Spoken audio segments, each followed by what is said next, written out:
공룡의 왕 티라노사우루스는 흔히 가장 강력한 육상 포식자로 꼽힙니다. 크게는 10톤에 달했던 이 수강류에게 대적할 수 있는 포식자는 지구 역사를 통틀어도 몇 없었죠. 하지만 이 무시무시한 포식자에게도 영혼의 라이벌은 존재했습니다. 네, 맞습니다. 바로 공룡계의 전차 트리케라톱스입니다.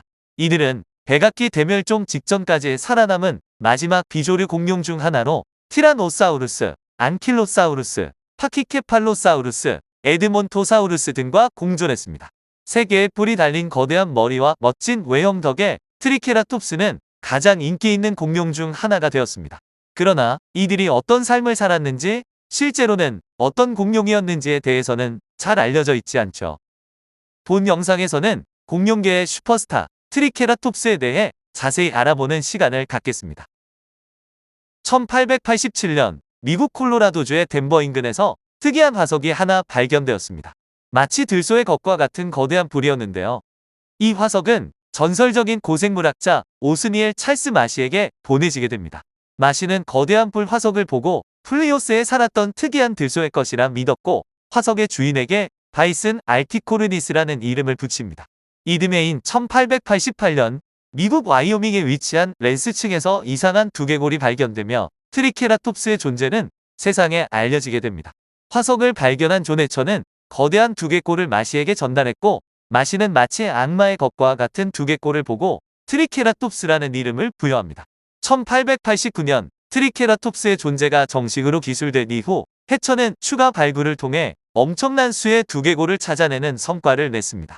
처음 발견된 악마의 두개골 YPM1820은 트리케라톱스의 완모식 표본으로 지정되었으며 녀석에게는 트리케라톱스 호리두스라는 종명이 확정되었습니다. 그러나 발견된 모든 두개골이 이 완모식 표본과 동일한 형태는 아니었습니다. 연령대에 따라 두개골이 크게 바뀌었고 종에 따라 모양도 달랐던 데다 거대한 크기 때문에 변형도 심했기 때문이었죠. 상황이 이렇다 보니 학자들 사이에서도 트리케라톱스 속의 종 분류에 대한 논쟁이 벌어졌습니다. 워낙 많은 수가 발견되었고 분류가 어렵다 보니 이들의 종 분류는 최근에 와서야 결론이 났는데요. 트리케라톱스는 호리두스와 프로루수스 두 종으로 나눌 수 있다 합니다. 발견의 역사를 살펴봤으니 이제 트리케라톱스의 신체에 대해 알아보도록 할까요? 백악기 후기에 많은 카스모사우루스과 강룡처럼 트리케라톱스 역시 매우 거대한 동물이었습니다. 거기서 그치지 않고 토로사우루스, 에오트리케라톱스 등과 함께 가장 큰 강룡 중 하나로 꼽힐 정도죠.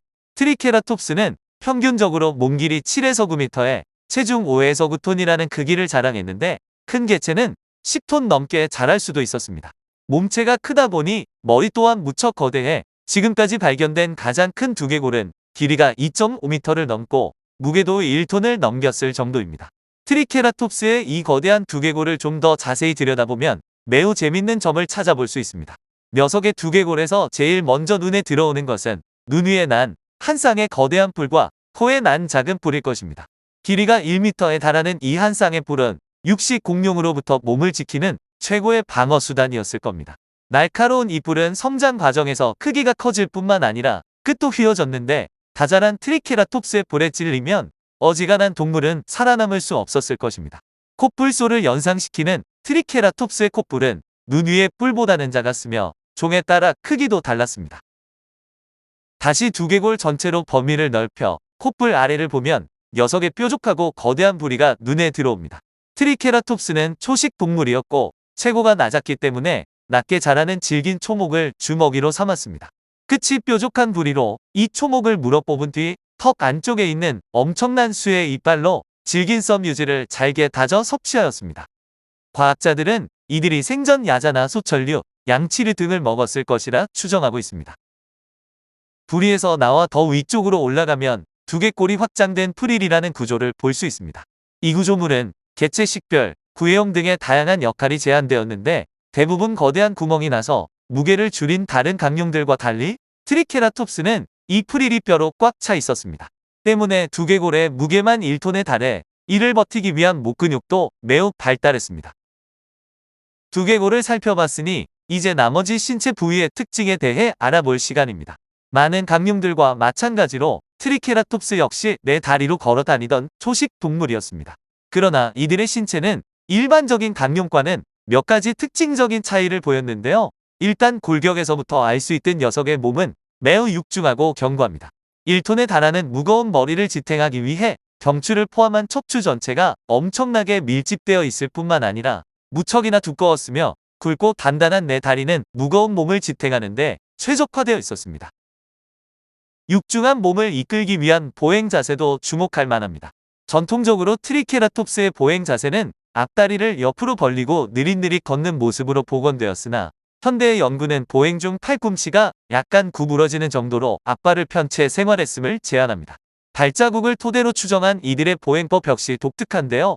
푹신한 쿠션 패드 덕에 둥그런 형태의 발자국이 남는 코끼리 등과 달리 트리케라톱스는 앞발에 있는 5개의 발가락 중 처음 3개로 무게를 지탱했으며 뒷발도 쿠션 패드 대신 4개의 발가락으로 체중을 버텨 다는 점이 다릅니다.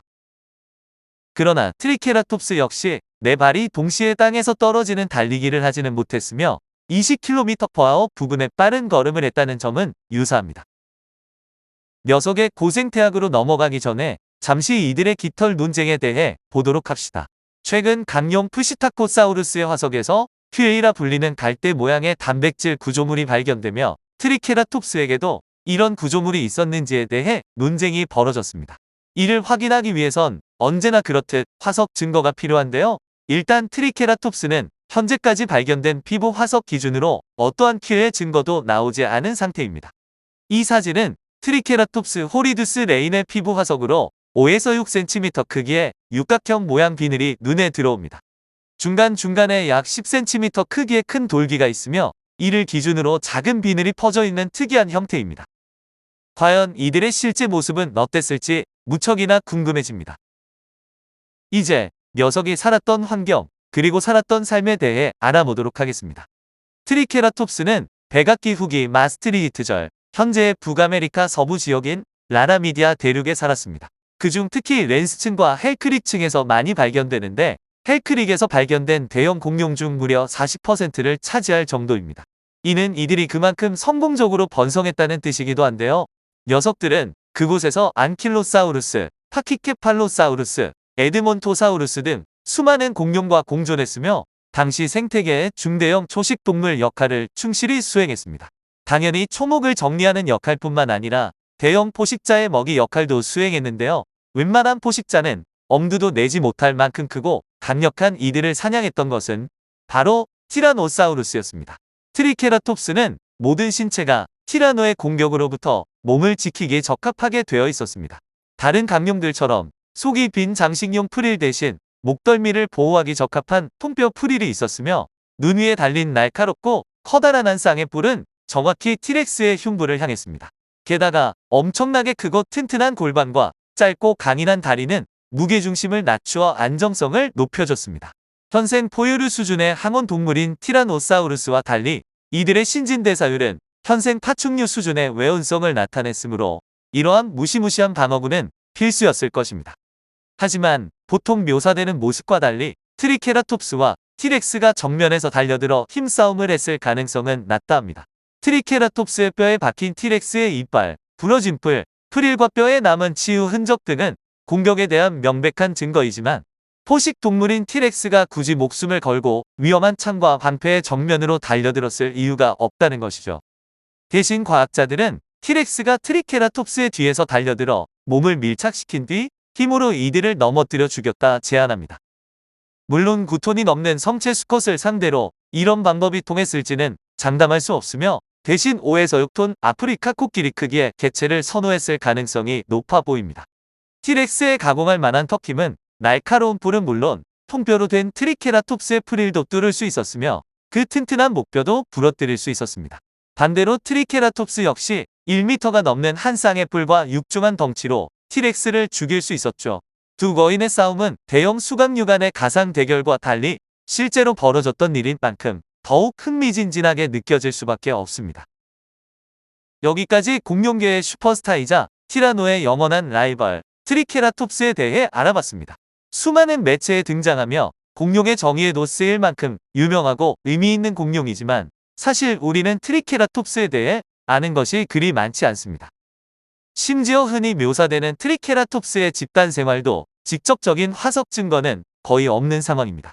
다른 공룡에 비해서는 화석의 수도 압도적이고 연구도 많이 되었음에도 아직 밝혀낼 것이 산더미라는 점은 고생물학이 한계이기도 매력이기도 한 것 같습니다. 오늘 준비한 내용은 여기까지입니다. 저는 다음 시간에 다시 인사드리겠습니다.